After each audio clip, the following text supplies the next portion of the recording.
Te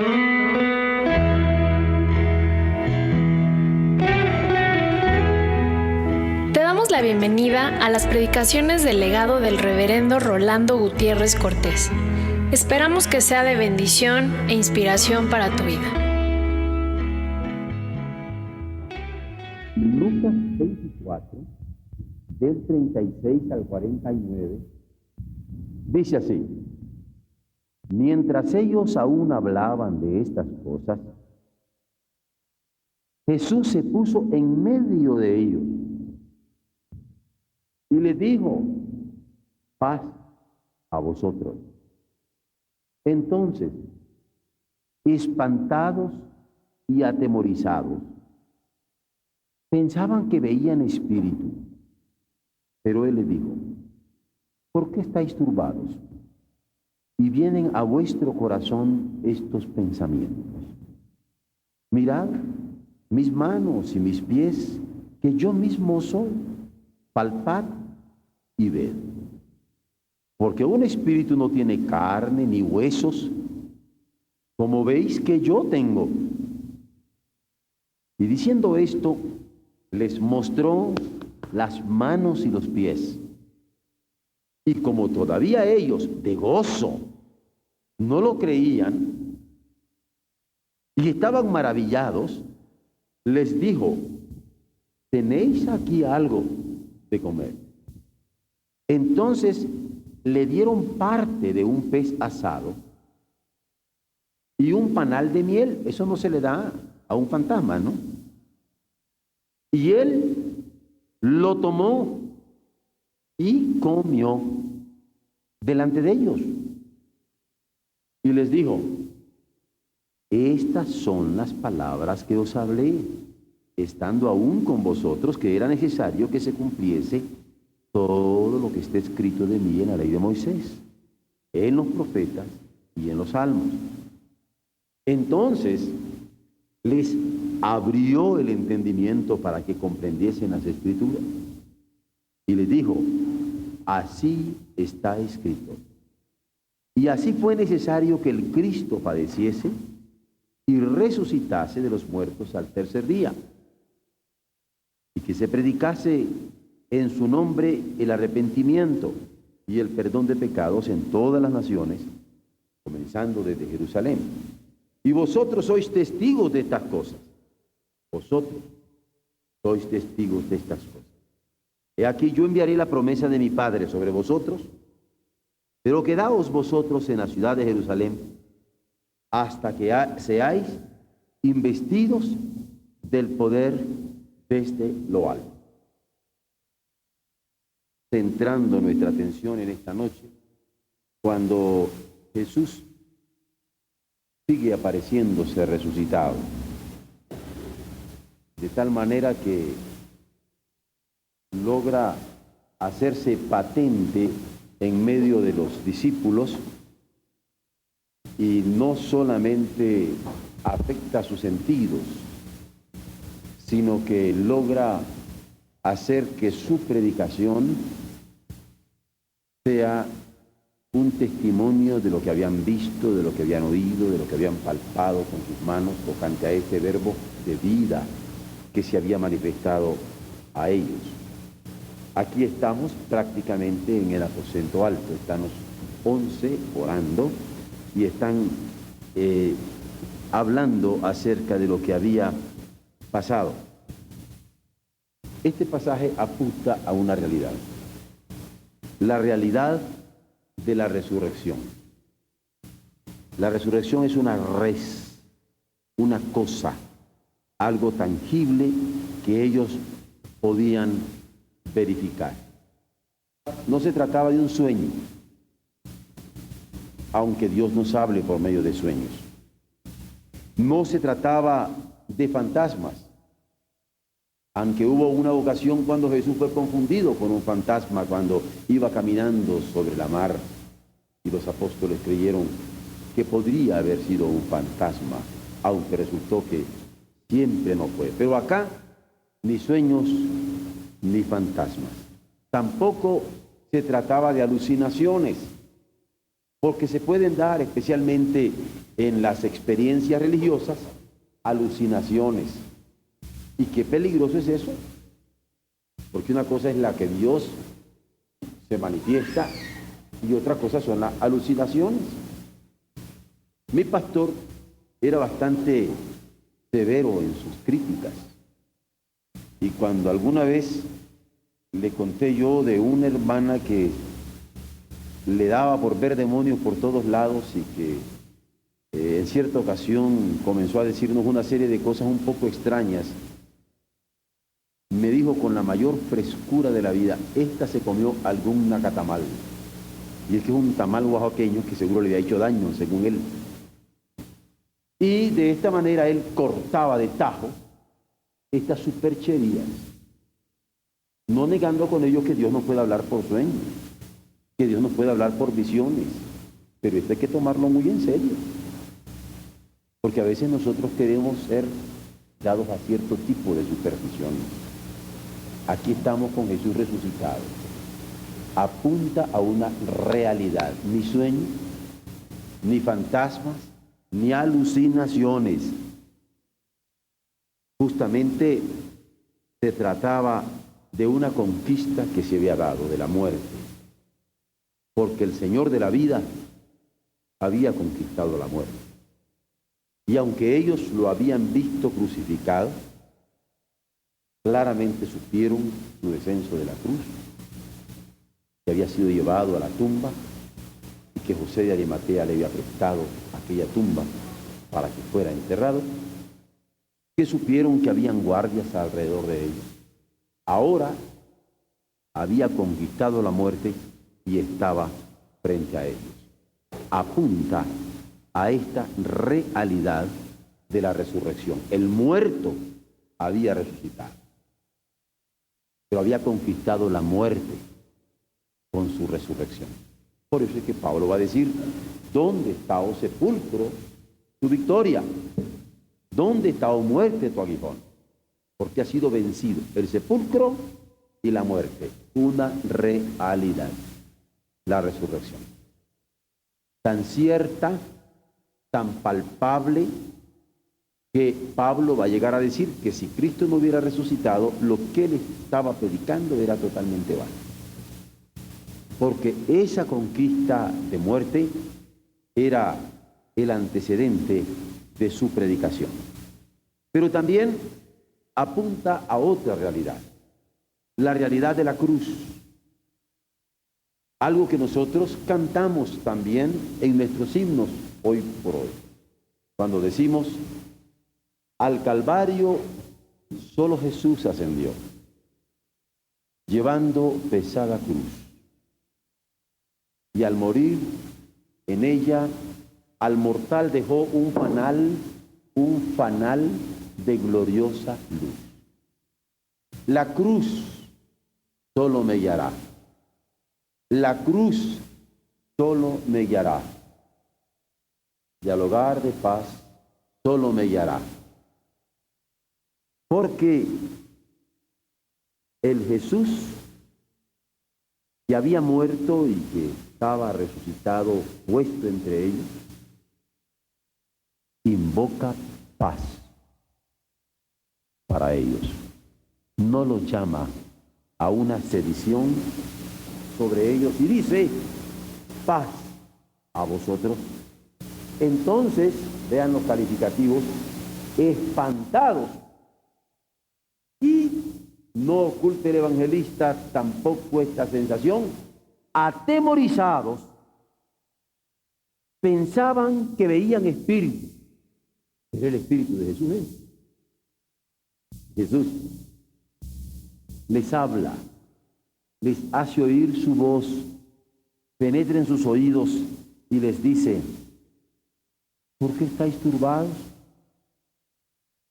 ¿Por qué? ¿Por qué vienen a vuestro corazón estos pensamientos? Que si seré espíritu, mirad mis manos, mirad mis pies, que yo mismo soy, yo mismo. Palpad y ver. Porque un espíritu no tiene carne, tampoco tiene huesos, como veis que yo tengo. Y diciendo esto, les mostró las manos y los pies. Por eso es que estoy acertando, aseverando, afirmando que no eran ni sueños, ni visiones, ni fantasmas, ni alucinaciones, sino la realidad de la resurrección y esta necesidad de la cruz, que de acuerdo a las Escrituras se hubo de cumplir. Y como todavía ellos se gozan, porque estaban locos de felicidad, pero ¿cómo entonces es cierto? No le creían y estaban maravillados, frotándose los ojos. ¿Será cierto? Les dijo: ¿tenéis algo de comer? Qué práctico el maestro. No se pone a discurrir, a pensar, a discutir. No. ¿Tienen algo de comer? Como que les aparta las dudas, les aparta las inquietudes, y muy prácticamente el Señor le dice: ¿saben qué? Vamos comiendo. ¿Tienen algo de comer? Hay cosas de Jesús que a mí me llaman la atención, y esto de la comida es muy severo. Yo he sido impresionado cuando estaba Zaqueo en el arbolito allá, porque era chaparrito y quería ver dónde andaba. Y le dije: ¿sabes qué, mijo? Ven. Era rico Zaqueo. Le dije: ¿sabe qué? Venga y lléveme a su casa porque voy a ir a comer. Y no solamente fue él, fue con todos. Está interesante. Se invitaba a comer. Se invitaba a comer. Interesante, ¿no? Y aquí le dice: óigame, ¿tienen algo de comer? No estoy hablando de que era un cachito como en el caso de los mexicanos. Y algo así. Óigame, ¿no tienen algo que podamos compartir? Es una manera tan natural de hacerle sentir que no es un sueño, que no es un aparecido de alucinación. Aquí está.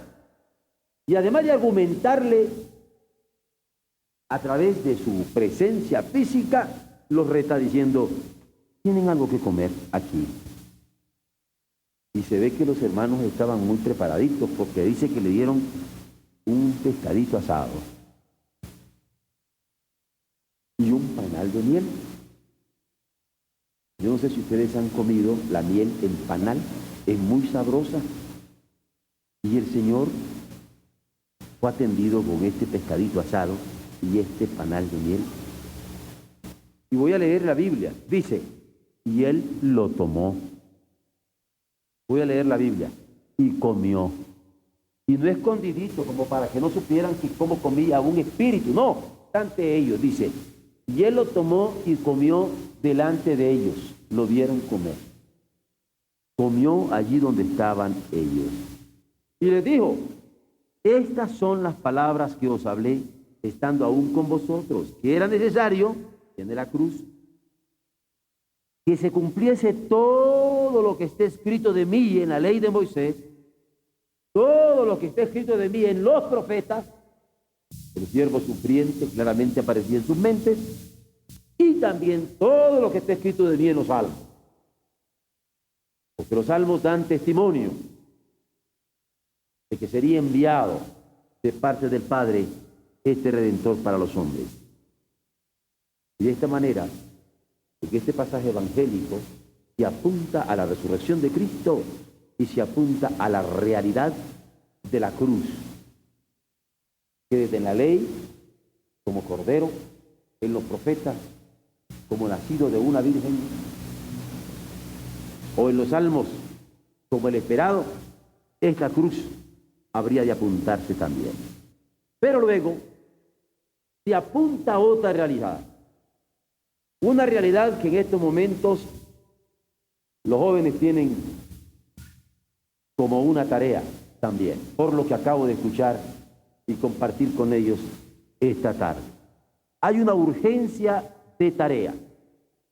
Y en la urgencia de tarea hay por lo menos dos elementos que se destacan: el llamado al arrepentimiento y el llamado al perdón de los pecados.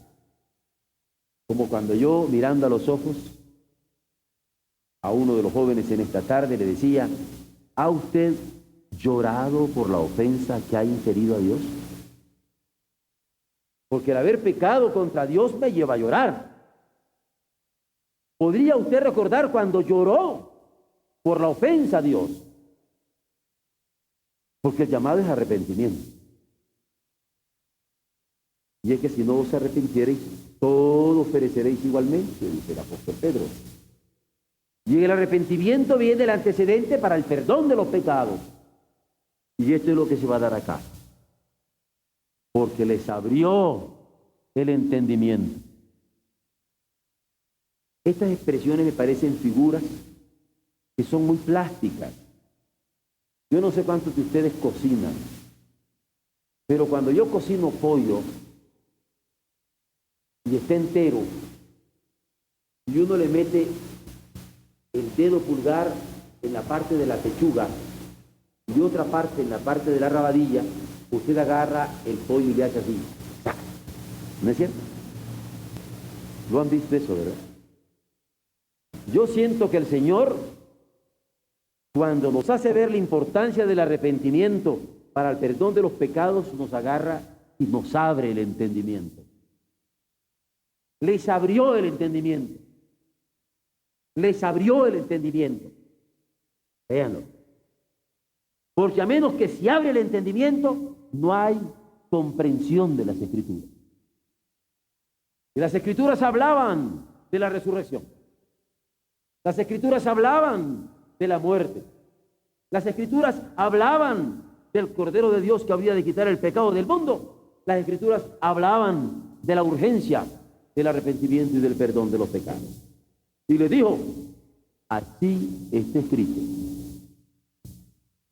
Y así fue necesario que el Cristo padeciese y resucitase de los muertos al tercer día, y que se predicase en su nombre el arrepentimiento y el perdón de pecados en todas las naciones. No hay una en donde no tengamos que predicar: arrepentidos y lavados nuestros pecados por la fe en la sangre del Hijo de Dios. Así está escrito. Les dice el resucitado que se puso en medio de ellos y les pidió aquel pez y aquel panal de miel que resultaron dándole para que lo comiera delante de ellos. Y él siguió apuntando hacia esta tarea de la proclamación del arrepentimiento para perdón de pecados. Pero hay un último elemento que se presenta aquí, en esta aparición de Jesús resucitado, en donde está puesto en medio de los suyos, y a pesar de su incredulidad les habla, y a pesar de la dureza de su corazón les habla, y a pesar de su azoro les habla, y a pesar de su espanto les habla, y a pesar de su indiferencia les habla,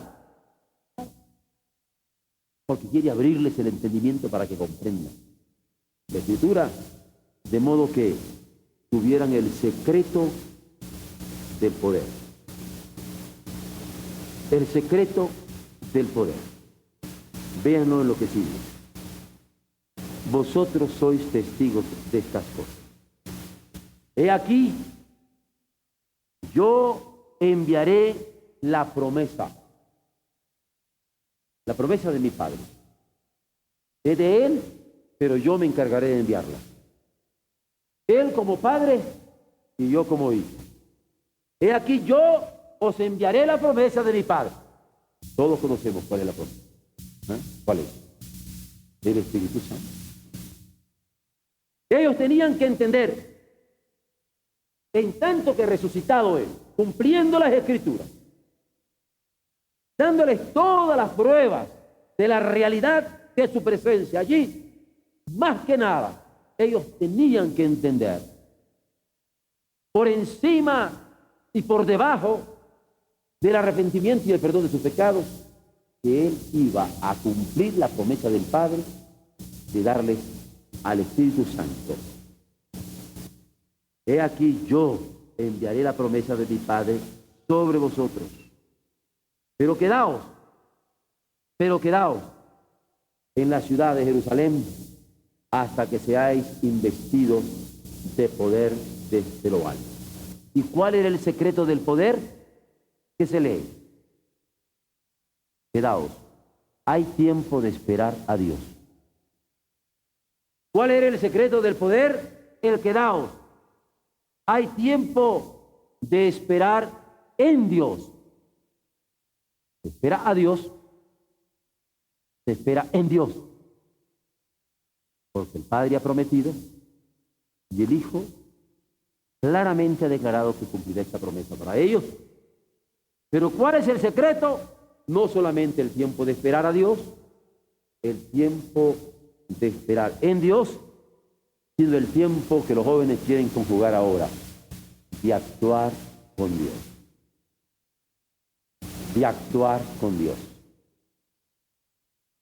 De tal manera que, auxiliado por su Espíritu Santo, con el entendimiento claro de las Escrituras acerca de Él, Jesús nuestro Redentor, poder compartir el Evangelio ahora, sabiendo que el que tenga el Hijo tiene la vida.